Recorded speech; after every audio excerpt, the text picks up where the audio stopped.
Hello guys, dito naman tayo sa ating panibagong tutorial. Ito, magmi-mix tayo ng concrete Quikrete. Ito ang ginagamit namin dito sa US. High strength concrete mix. Just add water. Yan, para sa mga setting po, sidewalk, steps, floors, patios, footings. Yan. So, gagawin natin to ngayon.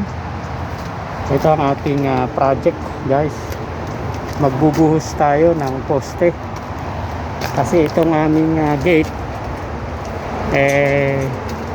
medyo gumangaho na, muuga. So, ito ang ating gagawin ngayon. At tara, samahan niyo ako. Umpisahan na natin.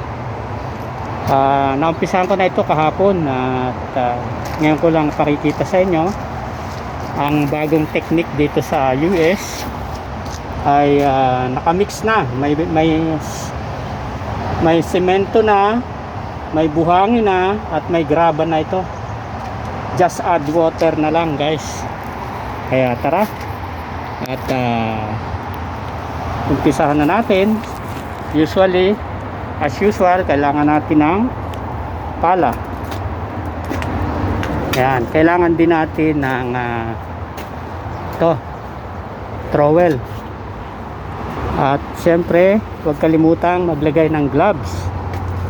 Ito, kailangan may gloves tayo. At saka ito. Kaya para hindi tayo kalyuhin, ano? At ito ang ating gagawin ngayon. Kuha lang tayo ng tubig. At imimix na natin to, guys. Tara, samahan nyo ako at mag-mix tayo ng semento.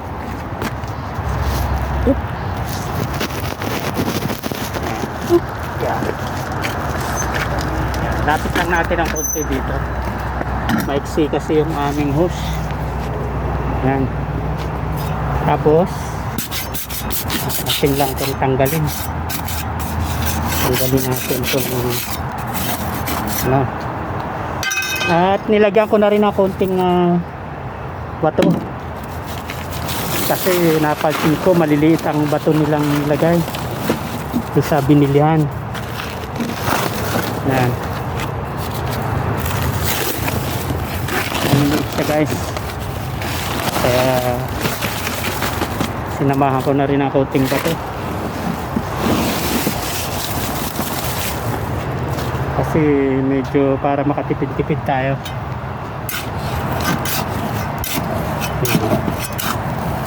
Bukain nyo lang yung gitna.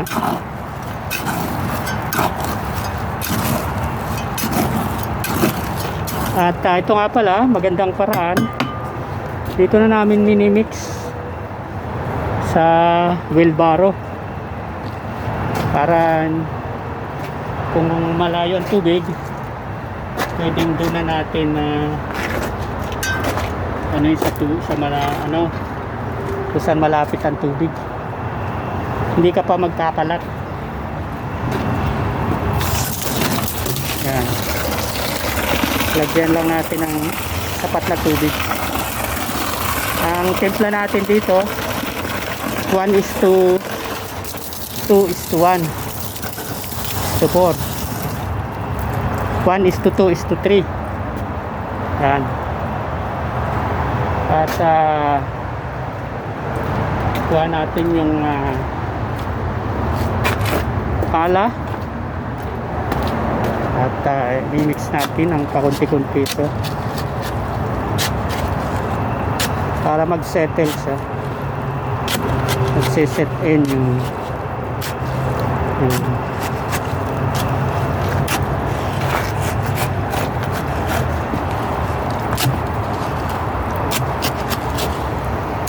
shoutout nga pala sa aking mga co-teacher sa Lopez National Comprehensive High School, sa Esteban Abada High School, at sa Gumaca National High School, ang dati kong pinagtuturuan.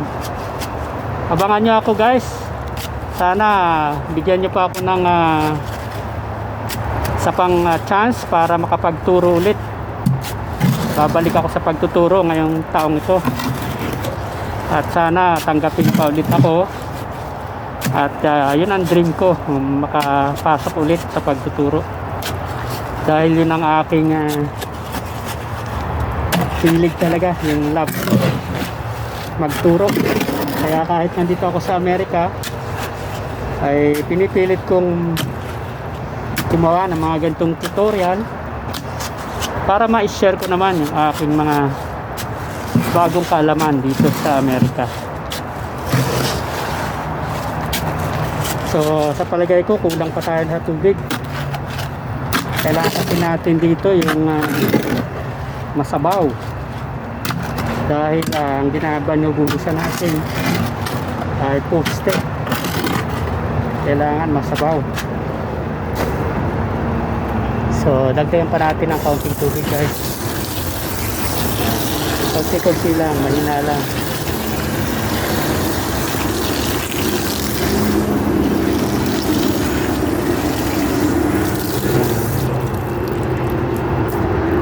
Yan, shout out sa aking mga barkada dyan sa Lupis High, si Mr. Alvarez, si Pangulong Diboy Navarro, kay Sir Estos, Sir Dennis Baranta, Sir Jensen, Mr. Lim, marami pa iba, sa ating mabuting principal Mr. Maderaso, kay Ma'am Clemens, ang ating department head. Shout out po sa inyo. At sa Abada High School, ang aking mga co-teacher dyan, barkada ko, Mr. Dumagit, Mr.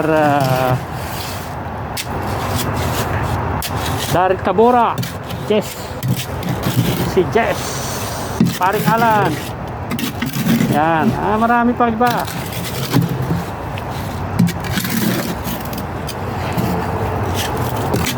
Yan, ating kumpare Mr. Tabangan. Yan, shout out sa inyo, sa aking mga co-teacher dati sa Gumaka, Tito Alden, Siljaber, Tito Abel. Yan, sina Mr. Villegas, Saldi, Emmanuel Baldeo. Yan, ating mga barkada dyan. Marami pang iba. So ayan, medyo sapat na siguro to. Marami ng tubig. Yan, subintay lang tayo ng mga 4 minutes para mag-set in yung semento sa tubig. Okay? Yan, hintayin lang natin mga 4 minutes. Malalaman natin kung kailangan pa natin ng tubig. At ready na yan, ibuhos. Okay? Tingnan nyo naman ang sarap ng timpla nyan. Yan, lutong-luto na. Ngayon, pagkatapos nating mahalo yan, malagyan ng tubig, lilipat na natin dito sa malapit sa poste na pagbubuhusan natin. Yan ang kagandahan kung naka-wheelbarrow tayo, ipikit na natin yan dyan. Yan, at ibuhos na natin yan. Yan, sorry. Yan. So ayan, tama-tama. Buhayin natin to. At haluin pa natin ang puso.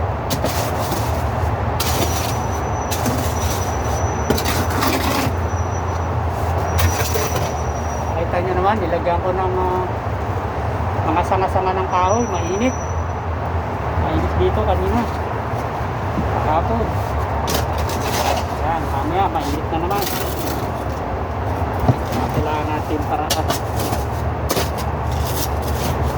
para tayo ay hindi mainitan.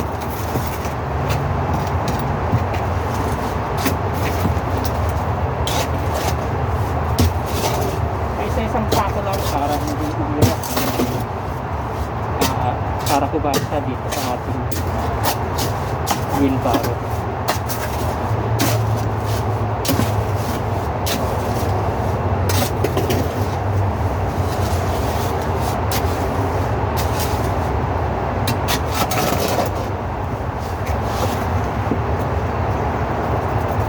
Dito na natin ibuhos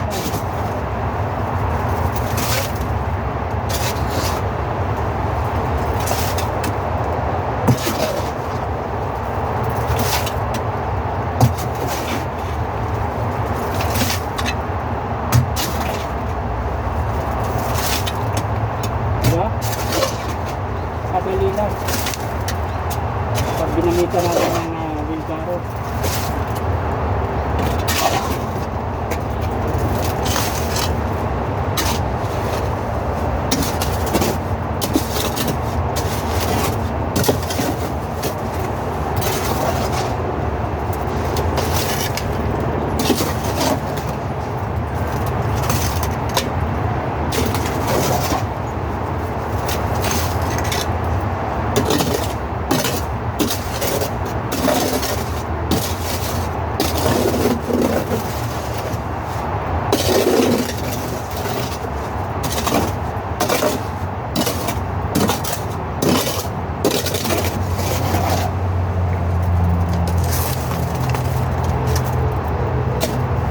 Ayos.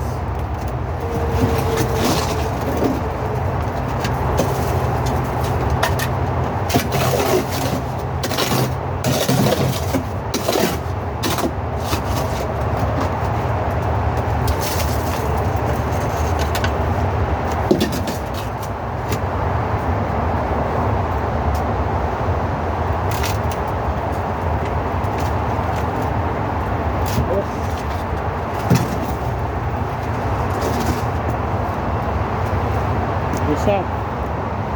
Okay na lang at malapit na tayo matapos sa buhos.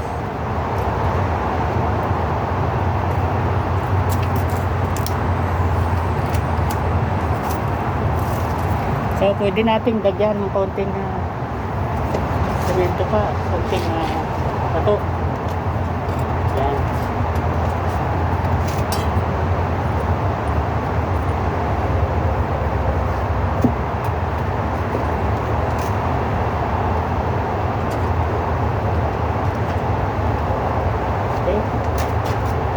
Para matakpan yung mga butas.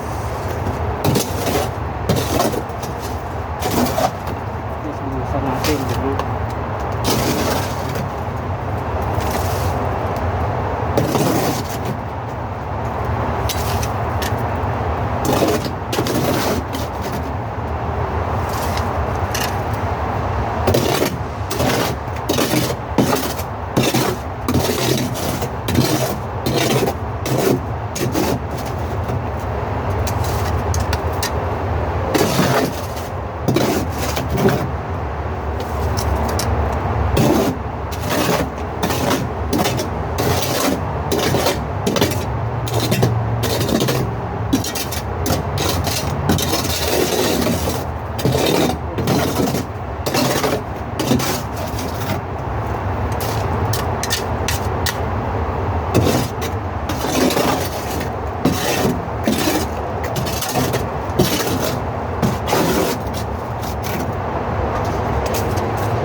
Tayo. Tapos kaunting siksik na lang to. Yan.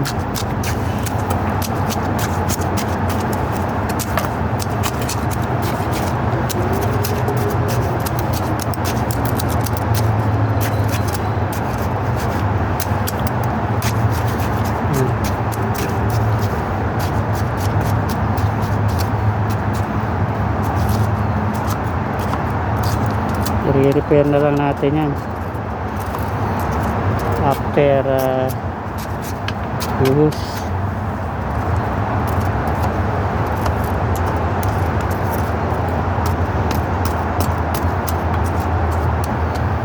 Okay. Tapos magsisit in na yan.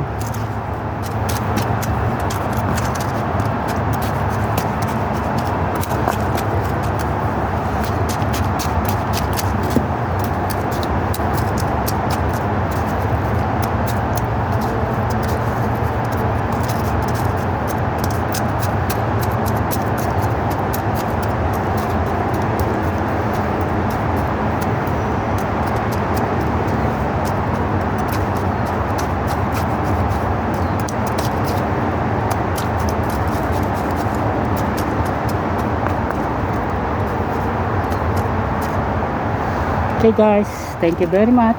Kung hindi ka pa nakasubscribe sa aking channel, please like and subscribe. Bye bye.